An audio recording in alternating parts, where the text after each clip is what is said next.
Welcome everyone to to another session of the mindfulness and resilience practices. I'm Vivian Hermiz, and I'm your co-host today, along with Frank Baird. Hi, Frank. Hi. Hi, Vivian. Hi, everybody. I'm gonna hand it over to Frank to present. Thank you. So, hi, everybody. Let me just see if I can get my. Yeah, I can't. I keep thinking there's an easier way to move my slides, but apparently there isn't. So, this month's theme is genuosity, which is a word we made up because we like to do that because it's fun. Um, I sometimes think that as I'm getting older and doctors say things like, a person your age and my relationship with language, I go, has my relationship with language become more complicated or am I just losing my capacity for language? But genuosity is a word we deliberately made up. It wasn't, what do they call it? Conflation. We made it up. We like it. It's fun. And tonight, what we're going to talk about is vulnerability.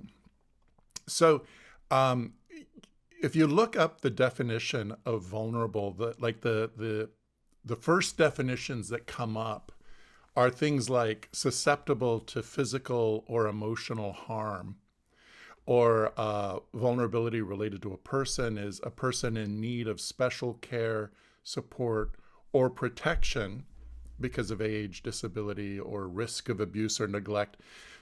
So in this context, I don't know about you, but I'm not going to be vulnerable because that sounds risky. So I don't actually like the most common these most common definitions of vulnerable. I prefer the definitions and the relationship Brené Brown talks about in relation to vulnerability. Some of you may be familiar with her. She does a lot of research. She's written a number of books. And most of my relationship to vulnerability is influenced by her. She describes defines vulnerability as uncertainty, risk, and emotional exposure. So that really speaks to the, in that previous definition. Let me see if I can get back to that slide. That's susceptible to physical or emotional harm, that risk. So this definition does speak to the risk, but it makes it like something you need to be protected from, whereas Brené Brown's definition is sort of an observation. It involves uncertainty, risk, and emotional exposure. And it's that unstable feeling we get when we step out of our comfort zone and do something that forces us to loosen control. So in that sense, it's like an opening up. So some of you may be familiar with that phrase, like open up. Are you open? Are you available? I think of that as those are other words for vulnerability in this context. And there are benefits to opening up, to being available, to I think of it as a not knowing position.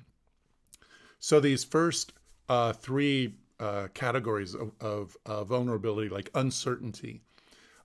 So one of the things we tend to do as people is try to be sure of things, try to know things. And that's important and there are benefits. And one of the things that happens when we know things is we often stop paying attention to things because we think we've got it. And so there's always this tension between knowing and not knowing. And I think of, I don't know if balance is the right word, but a balance of knowing to not knowing, so that the more I can take up a not knowing position, which means really a position of curiosity instead of a position of, of how would I say, like categorizing or like capturing experiences or phenomena into categories that, to the extent that I can stay open and curious and explore things for what they are rather than say the stories I have about them. Oops. Uh-oh. Oh, there we go. Um, and that there's a risk involved in uncertainty because the risk is I don't know what this thing is. And one of the things that happens with not knowing is that often there's a feeling of, well, there's a feeling of risk, but there's also that feeling of vulnerability, or really what it comes down to is danger. Like I'm in danger, and so I need to protect myself. And I would suggest that vulnerability, like to the extent you can embrace vulnerability, explore vulnerability, that there is actually less risk because you become more comfortable and more confident with uncertainty, with not knowing. I would say with the freshness of experience, instead of going, oh, here we are, another birthday, right? If you're as old as me, you've had a few. Instead of, oh, it's another birthday, or it's another sunrise, it's another sunset, it's another slice of cheesecake, right? There's a knowing that comes from a number of experiences with these things. And, excuse me, to the extent that I can be curious and less knowy, I'll just make that a word too, knowy, less knowy, the more in contact I am with the phenomena and the freshness, the aliveness of the encounter with this phenomena right now. The emotional exposure is, again, the danger, right? What if the phenomena is unpleasant? And I would argue that the more practice you have with being in the presence of phenomena as it is, rather than just say our story or our preferred relationship to it, the more you do that, the more comfortable and confident you feel. And so really then the uncertainty isn't like a global uncertainty. I just don't know things. It's how to be uncertain in functional ways and strategic ways.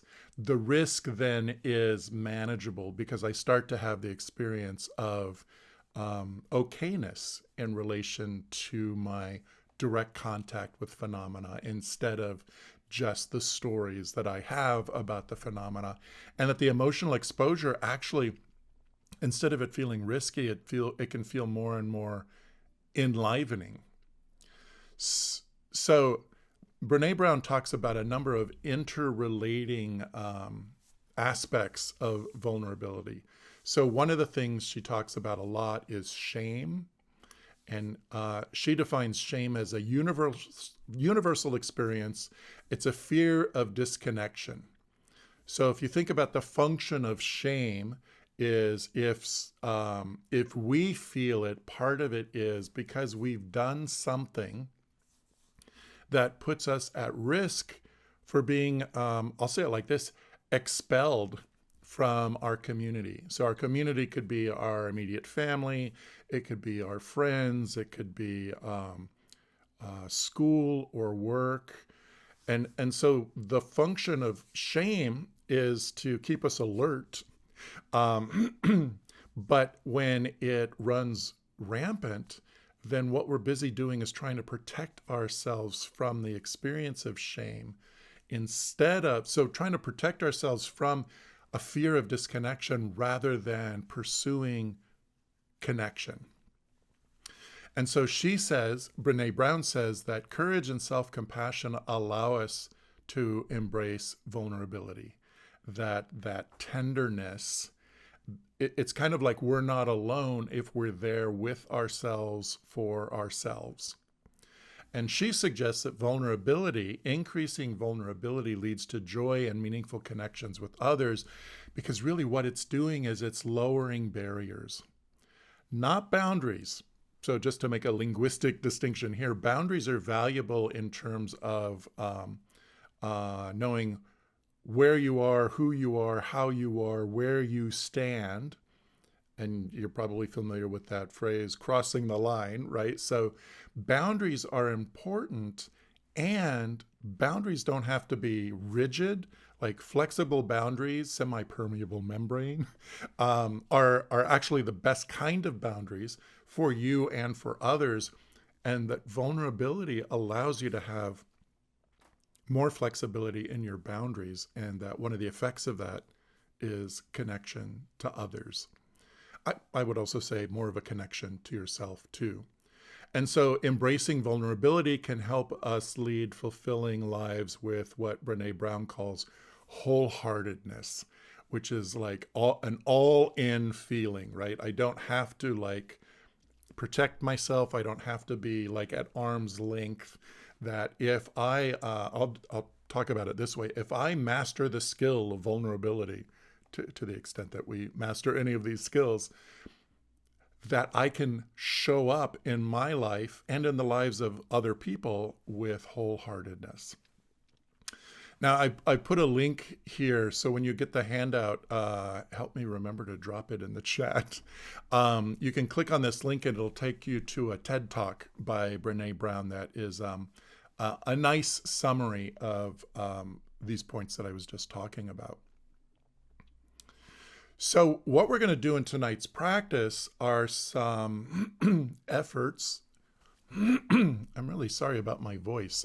It's given out on me, and I haven't even talked all day. Maybe that's why I need to warm it up. But tonight's practice is going to, how would I say it? There is some vulnerability in tonight's practice, because what we're going to do is practice being with things just the way they are. So like our ego, you could argue, is a defense mechanism. Our stories about things and ourselves, you could argue, are a defense mechanism, right? That to the extent I have an idea about who I am, and to the extent I feel like I am who I think I am or want to be, I'm going to feel more comfortable, more confident, meaning less vulnerable. But one of the things we're going to play with tonight in the practice is letting go of that story. So I'll be guiding the practice, and you'll see if your experience kind of resonates with this. But we're going to practice with being with things just the way they are. This is an invitation to be in contact with phenomena just as it is. So a thought shows up. To the extent that we can, we'll recognize it, acknowledge it as a thought. Feeling shows up, recognize it, acknowledge it as a feeling, physical sensation. And then if we notice a story happening, or even if we notice a preference, like this is a pleasant or an unpleasant or a neutral thought or emotion or body sensation, just acknowledging that, recognizing, oh yeah, it has a feeling tone to it, and can I still just let it be? We do some very predictable things. In relation to the pleasant, anything pleasant, we tend to want to stay close to it. We want to try to hold on to it. We start to crave it. We want to pursue it. If it's unpleasant, we want to like get away from it, push it away, or run away. So this leaning in and leaning away, totally predictable. And in tonight's practice, to the extent that we're practicing being with things the way they are, if you notice, right now there's an unpleasant sensation happening in my body, for example. Can you register it as an unpleasant sensation and let it be? Not try to make it different. If it's a sensation related to your posture, the invitation would be don't adjust your posture. See if you can hang out with it. If you can't adjust your posture, but the benefit of hanging out with it is really finding out your capacity for being with things as they are, separate from whether they're pleasant, unpleasant, or neutral. And so in the practice, in effect, we're being vulnerable to existence as it is. And we're being vulnerable without the safety of knowing and judgment. So I use air quotes all the time. And here, oops, and then I forgot that if I do air quotes, I'm going to get balloons because it's magic. But the knowing and the judgment here are things that we rely on, right? So a thought shows up and let's say it's an unpleasant thought. We have all these strategies for trying to compartmentalize the unpleasant thought, try to make it go away. We have things like rationalizations or stories that we can sort of overlay over it to make it more tolerable to be with. It's sort of like, what is it? You know how,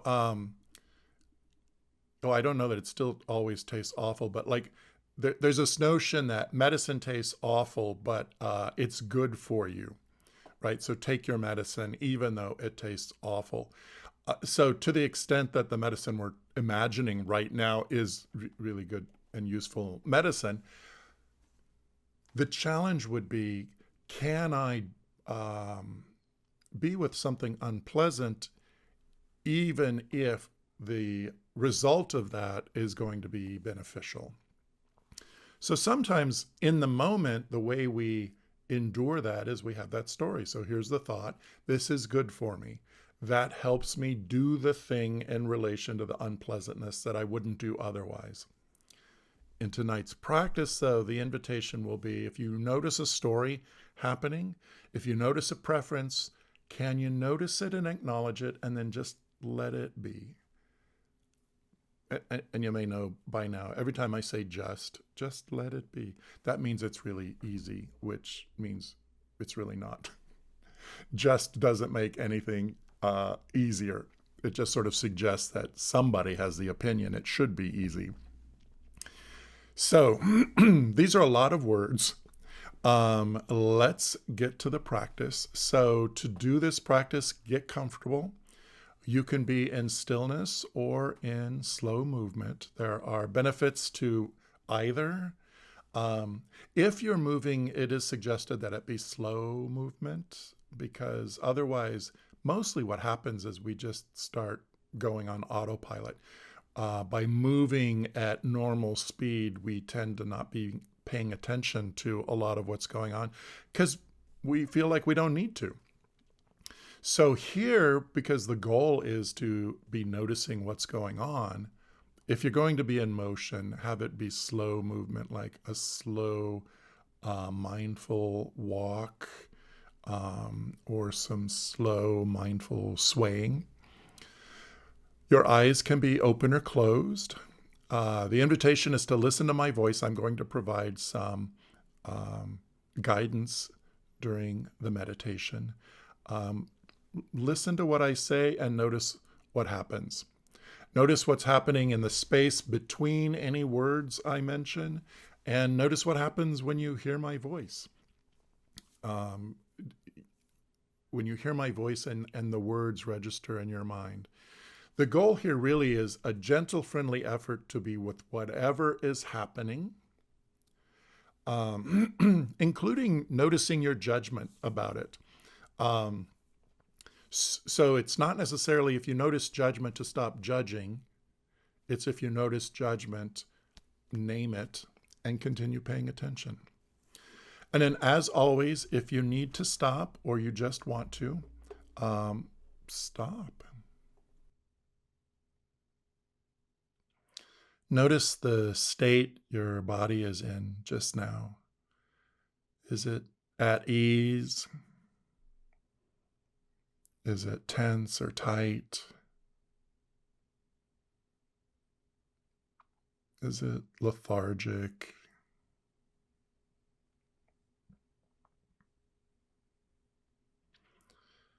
And then one of the things you might do at the start of a practice is adjust your body in whatever way makes it possible for you to practice the way you want to practice right now. So if you have low energy, you might either sit up straighter or stand up. If your eyes are closed, you might open them. These are little adjustments that might help bring some energy into the body.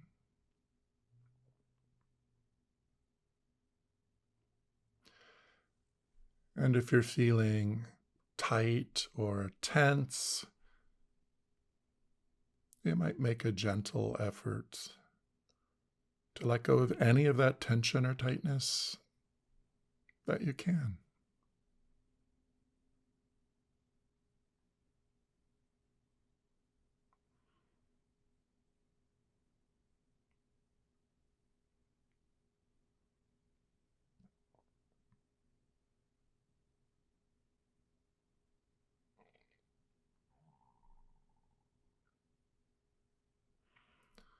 You might feel the body breathing.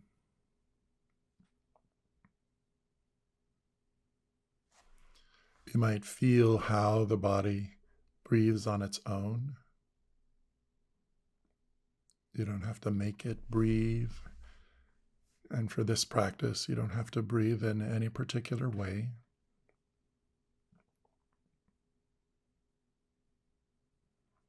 Just feel the body breathing.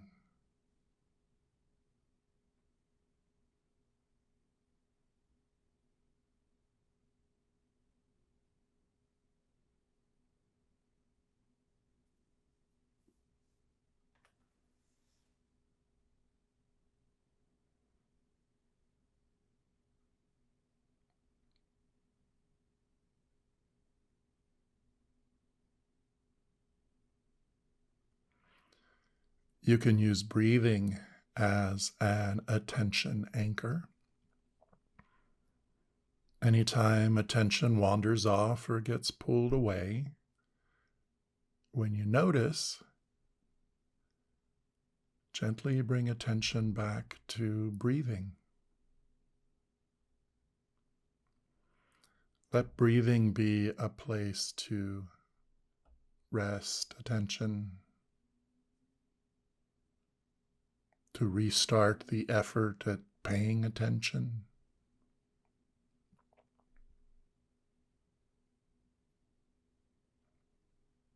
Just feeling breathing happening.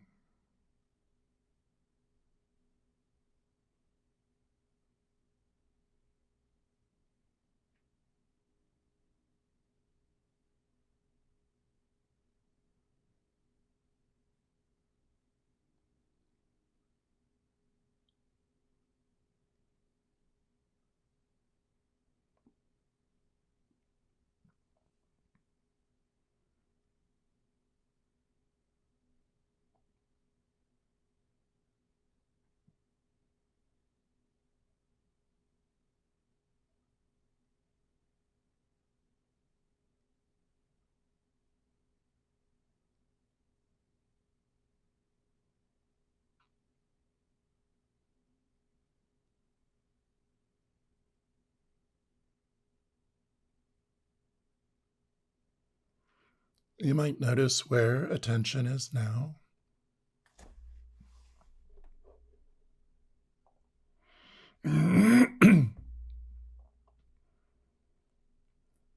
If it's where you intended it to be, leave it there.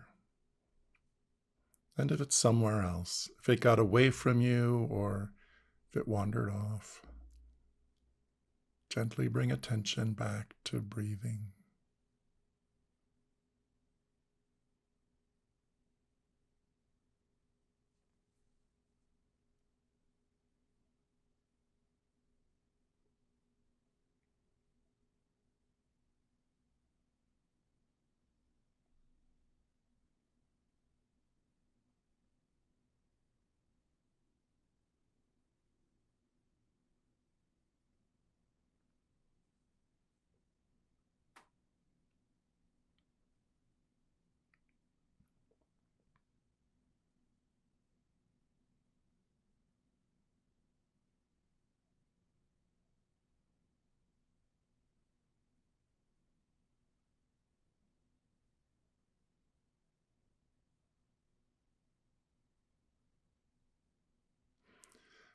Notice where attention is now and name that location.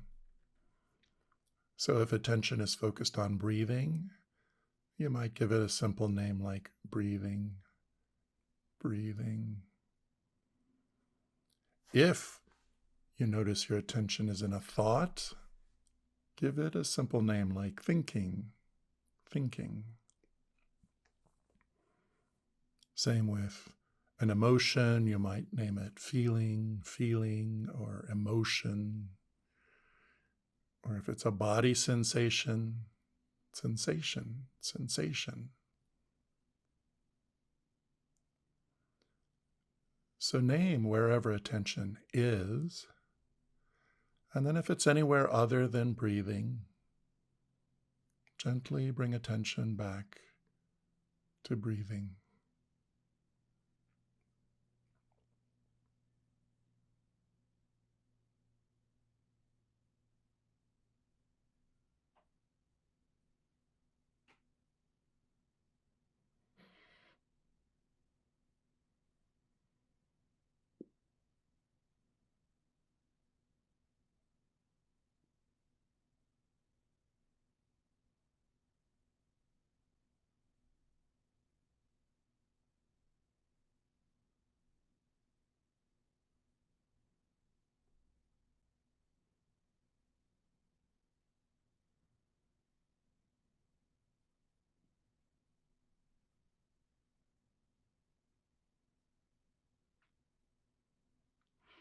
Notice where attention is now. And name it, name that location.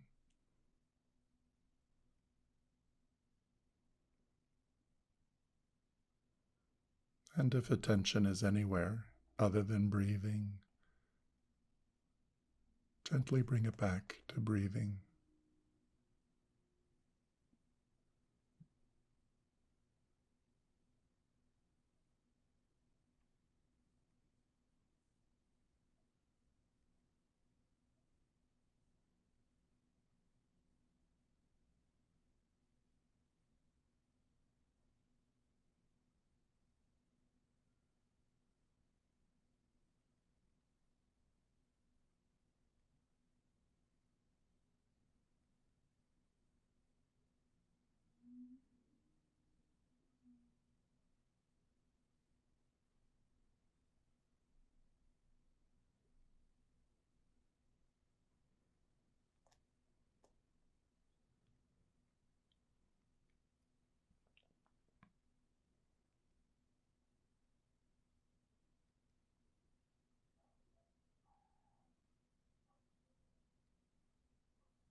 Notice where attention is now. Name that location. And notice the feeling tone. Right now, with the tension in this location, is your experience pleasant or unpleasant or neutral?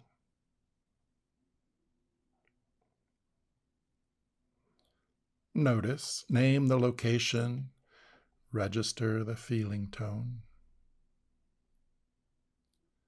and gently bring attention back to breathing. Just feeling, breathing happening.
Again, noticing where attention is now. Name the location. Sense the feeling tone, pleasant, unpleasant, neutral.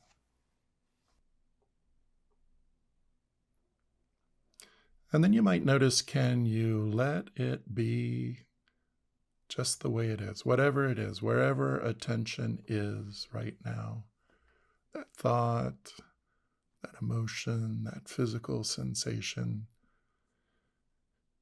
regardless of whether it's pleasant or unpleasant or neutral. Can you notice? And just let it be. Maybe you can, maybe you can't.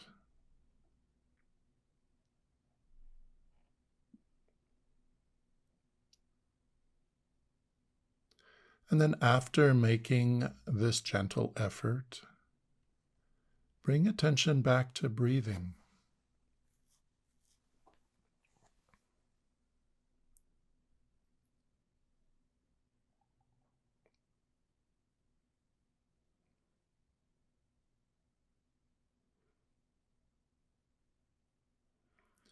And you can do this at your own pace whenever you notice attention is anywhere other than breathing.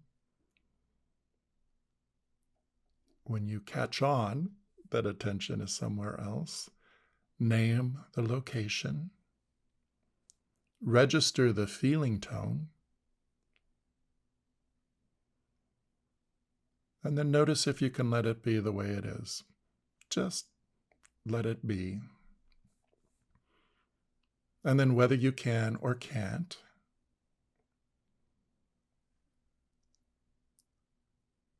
gently bring attention back to breathing. So do this at your own pace whenever attention wanders off or gets pulled away, because it will. You'll have plenty of opportunity.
Noticing, naming,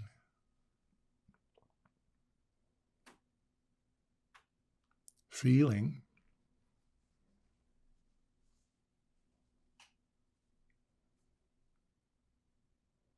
Can you let it be just the way it is? Whatever it is, however it is.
Right now, to the extent that you can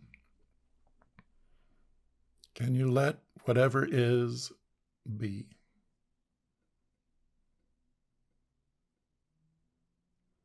The gentle effort you're making is to notice where attention is and bringing it back to breathing as a place to restart the effort at paying attention, to refocus attention. It's almost like clearing the palate. And then inevitably attention will go somewhere else. Can you notice, where did it go? Where is it? Name that place, that location. This is a thought. This is a sensation. This is an emotion.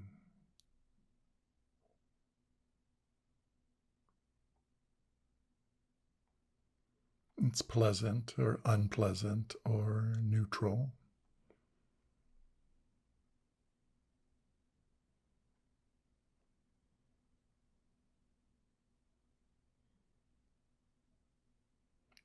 And can you let it be just the way it is? And then bring attention back to breathing. And part of this practice is letting breathing be just the way it is, not having to breathe in any particular way, but practicing, observing breathing happening and letting it be.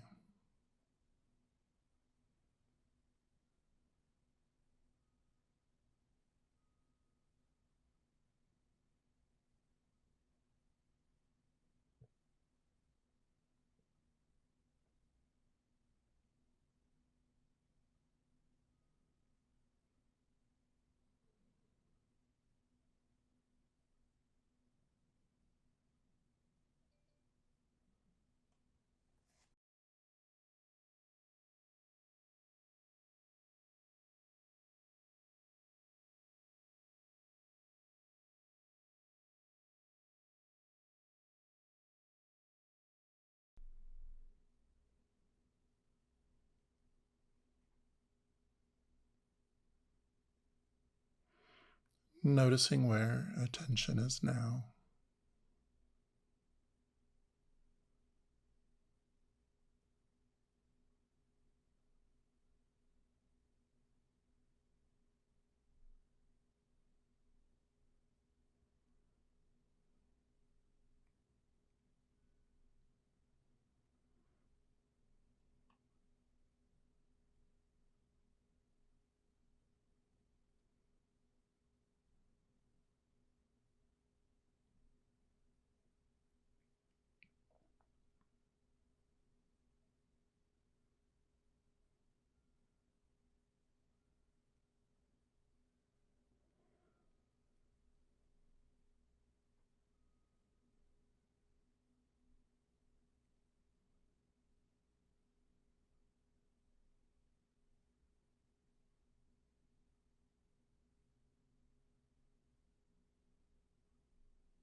Now, for a moment, bring attention to you, engaging in this practice.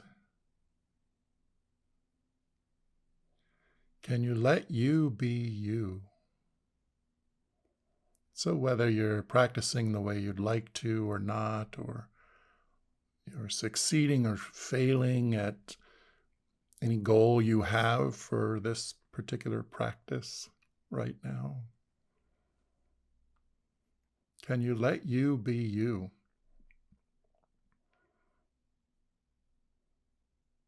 To the extent you can you let go of any hope or expectation that you are different in this moment and instead embrace you for you, just for now, just as an experiment. Maybe you can, maybe you can't. Sometimes we're so in the habit of judging that it's virtually impossible to let go of it even for a moment. But make a gentle effort. Notice if you can shift it to one side or the other, set it aside. Can you let you be you, just the way you are, just for now?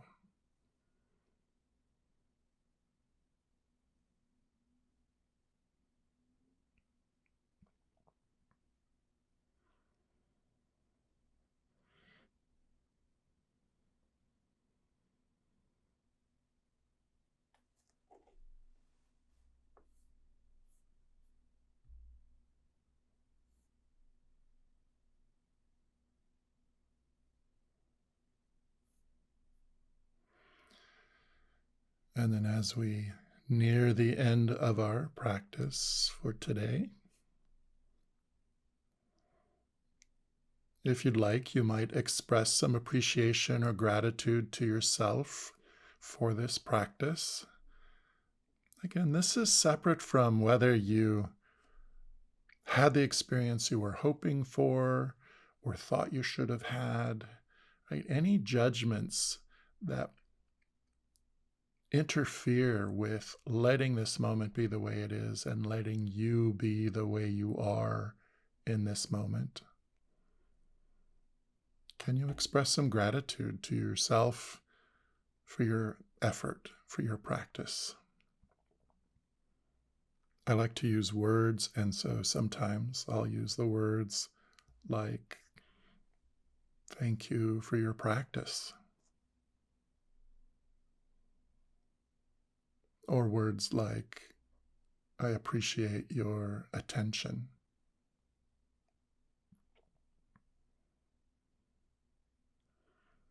Or words like, thanks for hanging out with me.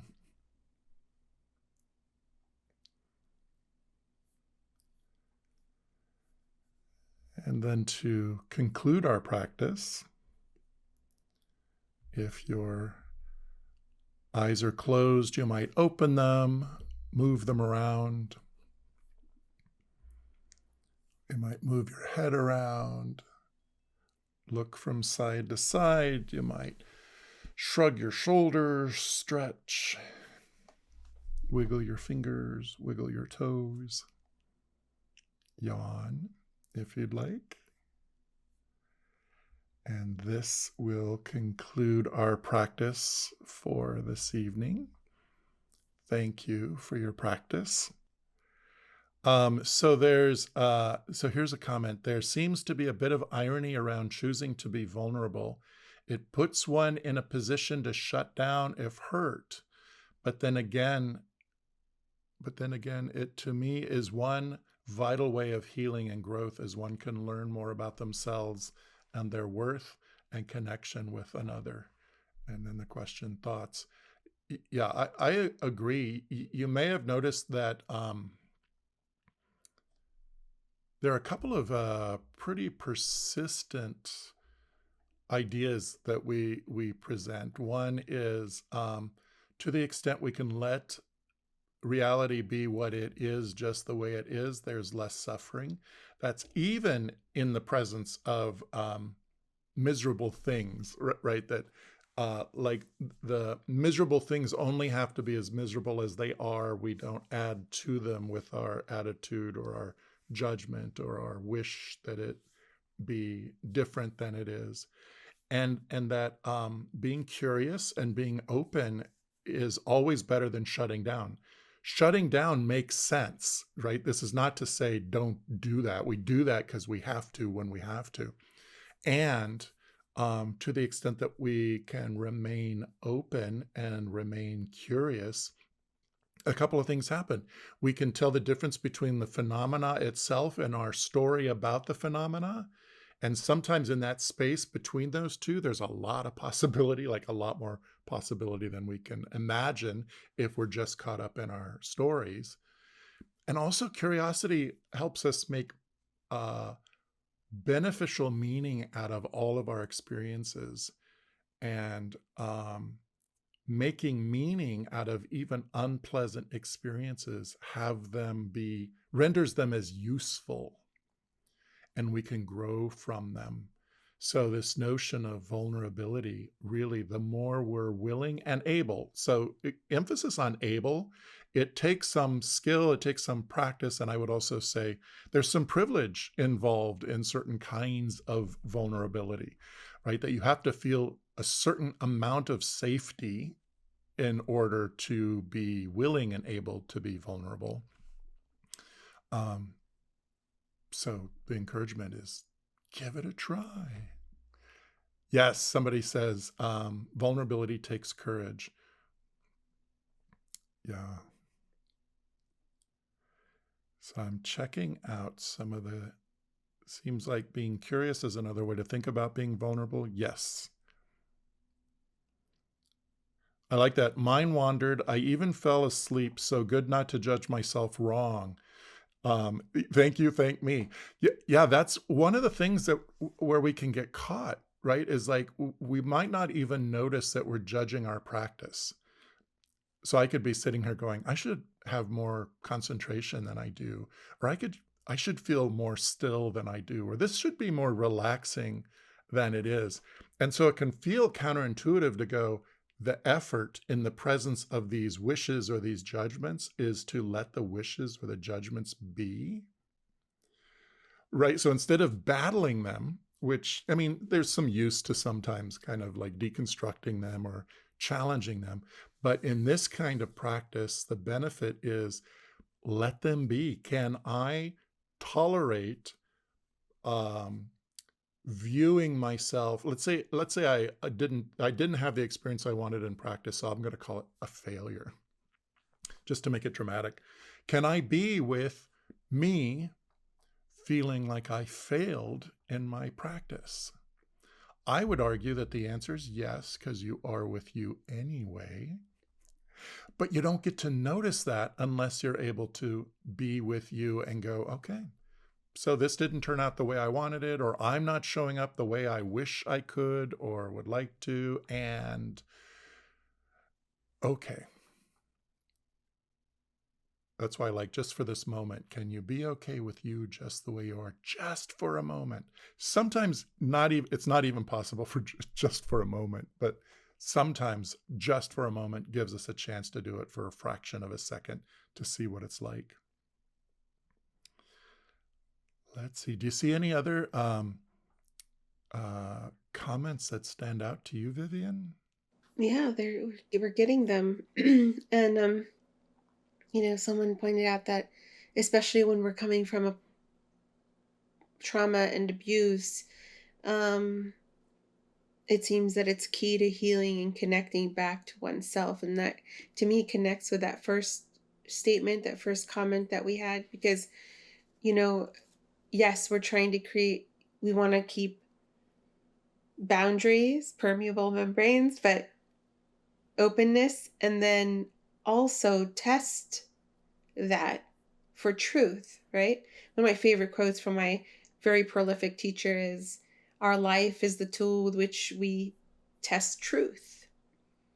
So how am I testing my truth at any given moment? Do I really know? Aren't we always constantly changing, shifting, learning, evolving in our understanding and our perception? And so if we can hold our identities lightly, as we move through, and then it does take courage to a certain extent. But I loved what you said in the definitions you gave. What stood out to me was that first, like, Webster dictionary definition spoke to the outcomes, like this makes you susceptible to this, and this.